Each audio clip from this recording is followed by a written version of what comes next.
आज हम बनाएंगे रमज़ानुल मुबारक के हवाले से बहुत ही स्पेशल और बहुत ही हेल्दी लोबिया चाट। लाल लोबिया जो है वो हेल्थ के पॉइंट ऑफ व्यू से बहुत ज़्यादा बेनिफिट रखता है। तो इसकी चाट बहुत ज़्यादा हेल्दी है।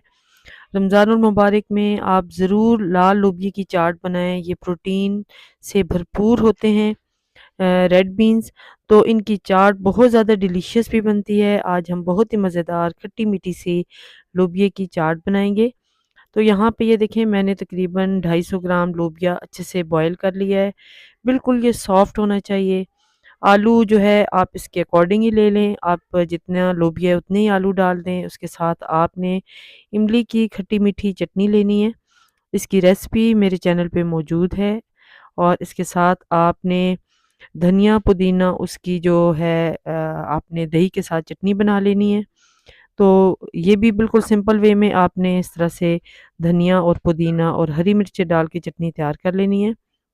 मज़ीद इसमें आपने हरा धनिया ऐड करना है, हरी मिर्चें ऐड करनी है, टमाटर ऐड करने हैं। तो सबसे पहले लोबिये के अंदर हम आलू डाल देंगे, इन्हें अच्छे से मिक्स कर लेंगे। इसके साथ ही 1 चम्मच भर के मैंने चाट मसाला ऐड कर दिया है।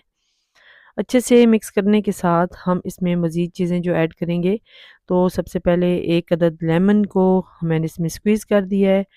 अब हरी मिर्चें, हरा धनिया और टमाटर और इसके साथ ही प्याज फाइनली चॉप किया हुआ आपने इसमें ऐड कर देना है। तो ये चाट बनाना बहुत ज़्यादा आसान है, बस आपने इसकी चटनियाँ रेडी कर लेनी है और बस आपने इसको असेंबल करना होता है। तो रोज़े में इस तरह की जो हेल्दी चाट है वो आप ज़रूर बनाएँ।